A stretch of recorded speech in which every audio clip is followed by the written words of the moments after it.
people at Duke and Harvard and other practicing infectious disease doctors join as a society. They have a very strong opinion about whether Lyme disease beyond 3 or 4 weeks of doxycycline exists. People like me and others call it chronic Lyme disease. There is no doctor, and who's an IDSA doctor, who will admit that chronic Lyme disease is an entity.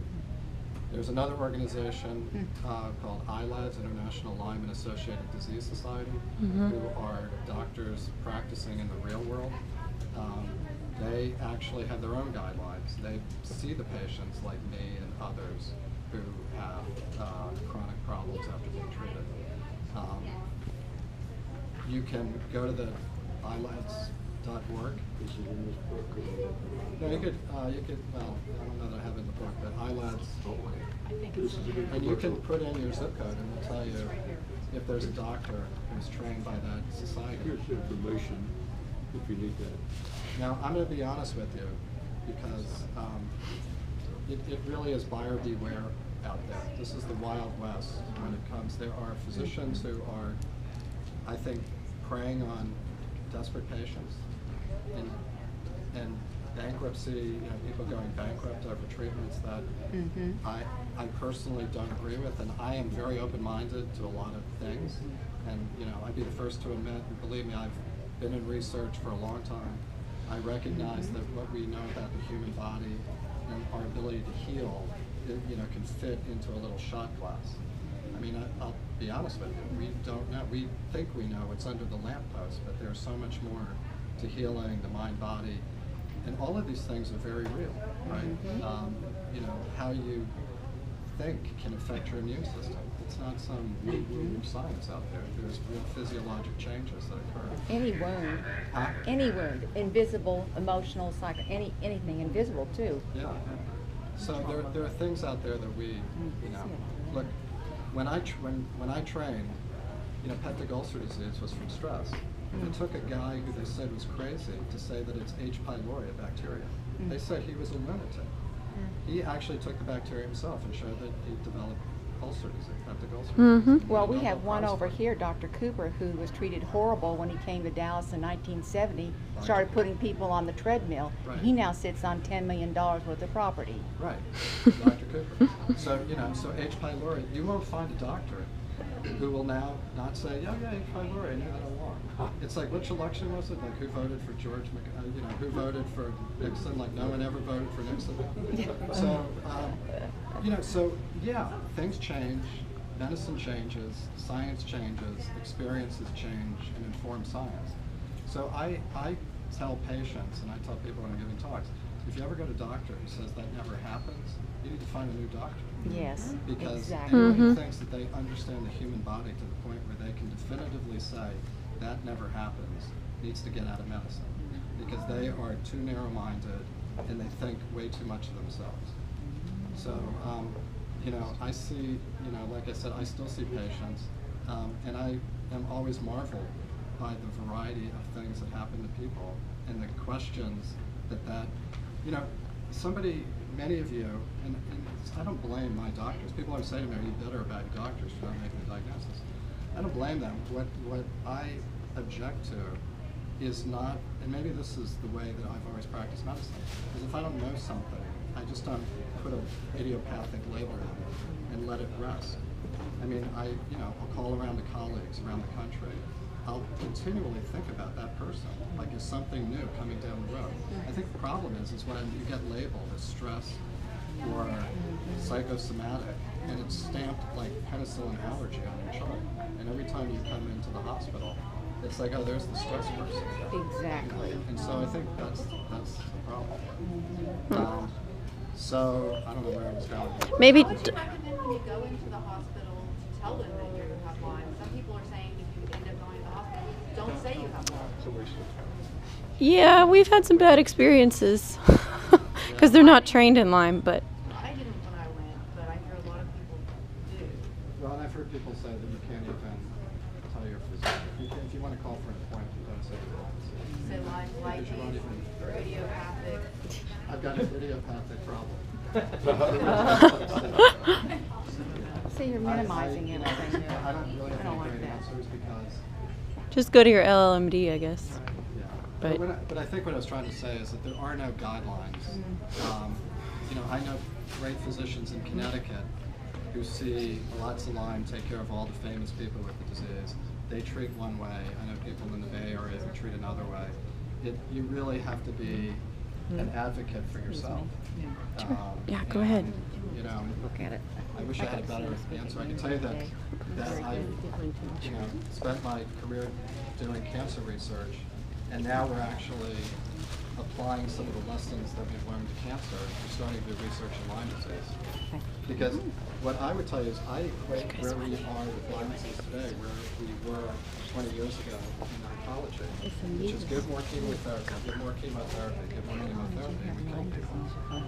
I think it's the same way, frankly, with Lyme disease. Give more antibiotics, give more antibiotics, give more antibiotics. All you're doing is destroying the microbiome that keeps us healthy. And the bugs become resistant to antibiotics just like the cancer cells became resistant to cancer. It wasn't until targeted therapies like Herceptin for women with HER2 breast cancer and now immunotherapy. I mean, Jimmy Carter has metastatic melanoma. I mean, this is public knowledge, so I'm not breaking HIPAA. You know, he had brain mets and liver mets. He would have been dead 10 years ago. And now he's disease-free from drugs that activate the immune system. Yeah. So what we've started to do is say, we've got a wealth of information from cancer. These bacteria act a lot like cancer cells do. They invade the immune system, they shut off the immune system, they change shapes, and when they change shapes, they become resistant to antibiotics, just like cancer cells change shape and become resistant to chemotherapy. Let's take those lessons that have been successful in cancer. Let's develop a new way of approaching Lyme, Bartonella, and the other co-infections by developing smart targeted therapies, not another antibiotic, but let's identify the Achilles heel of the bacteria and go at it. And that's what we started doing. I'm hoping next week I'm talking to a foundation that we just applied for a $3 million grant. So to actually take drugs, and we put together a consortium of outstanding scientists who are not necessarily bona fide Lyme-caring doctors and scientists. I think we need to bring new people with fresh ideas into the fold to say, this is ludicrous, the way we're treating people, and the way people are falling through the cracks. We shouldn't be doing this in 2016. So anyway, that's sort of my new goal.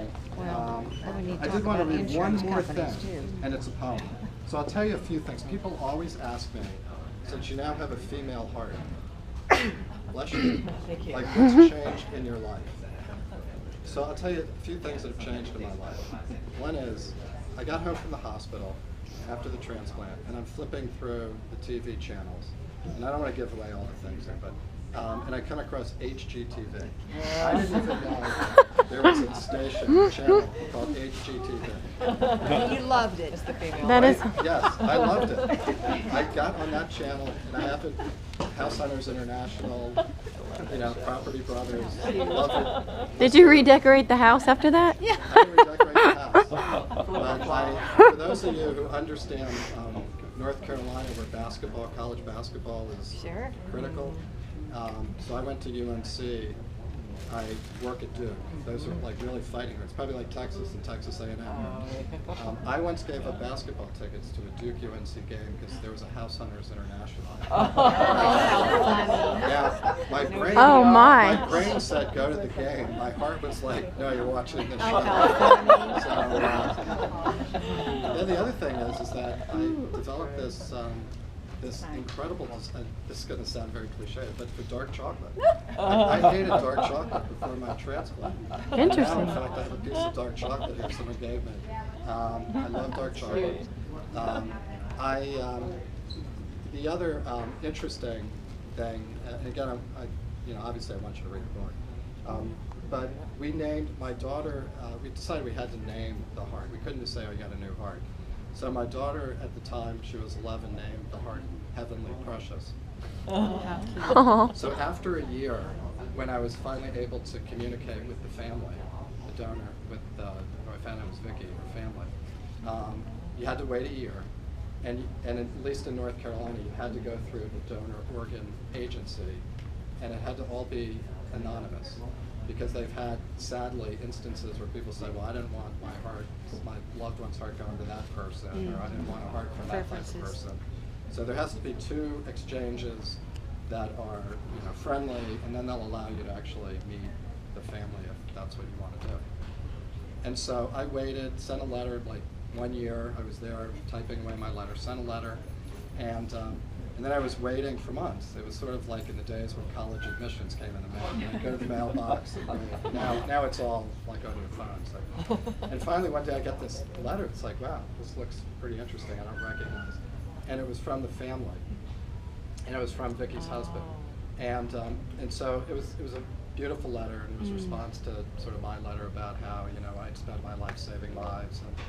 And I had been involved in bone marrow transplant, so giving the gift of life to others, and I just thought it was very ironic that, I was on the receiving end, and, how it was the most amazing act of love for a stranger to, donate organs to love to other people.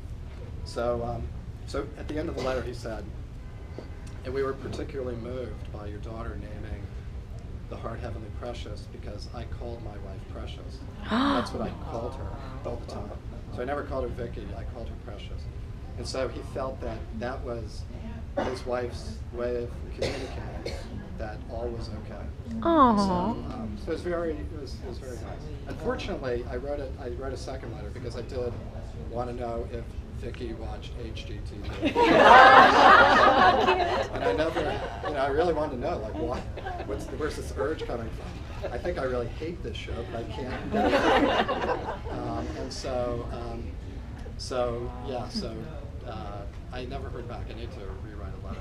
I'll tell you one other thing too, which is kind of funny because I've run several half marathons since then. The first half marathon I ran was in DC, and I always wear I had my heart transplant at Duke. And as I was running, everyone behind me was so pissed off because they thought, here's a guy with a heart transplant who's beating us. Can't let this guy beat us. And so it always irks the people behind me that they're getting outpaced by a guy who had a heart transplant. So I'm going to close with a poem. So the other thing that's changed is I used to write a lot of poetry. And the poems would come, when I was sick, the poems would come flying into my head. It was literally like somebody telling me what to write. And I thought, wow, after the transplant, I'm going to have so many poems and so much to write about. And I have not been able to write a poem. I mean, I can't even sit down and think about it. I mean, I could tell you afterwards, like from a metaphysical, spiritual, like why, with one heart, that it went through a lot. Maybe where the incentive for poetry came from and not the new heart. Or maybe I needed to write that poetry at that time. But anyway, so this is when I was in the midst of my illness. This is called the Challenge of Faith. Have faith, I'm told, like the swallows returning to Capistrano. Good fortune will surely come your way. Have faith. When nature deals a cruel hand, have faith, lest you forget that nature is also beauty, joy, and love. When you've looked into the abyss and seen no escape, have faith, for light will illuminate even the most impenetrable recesses of the mind. When your thoughts center on doubt and uncertainties, have faith. Listen quietly, for the still small voice heralds peace and harmony. When your legs can move no further and your body is racked with pain, have faith. Allow the universal energy to flow within your body, rejuvenating your very spirit. When mere mortals insist that your dreams are impossible, have faith. Open your eyes and witness the miracles of life. Everything is possible to the faithful. In good time, all prayers will be answered. So, anyway, I think I'll leave it at that. I really appreciate everyone sitting around, standing around. I hope if you get, obviously I'll put shameless plugs up for the book. I think it really, I will say this though, it is not I do talk about the testing, I do talk about some practical issues. It is not kind of a how-to cookbook. For those of you who know who Amy Tan is. Yes, I love her. Lyme disease. I called her years ago about what I should write about and said I wanted to write a book. She said, well, I think you should write like, cookbook for Lyme. And I said, I don't really want to write like a, get this test versus that test. Somebody else could write that. I want to write about an experience that I think people will relate to.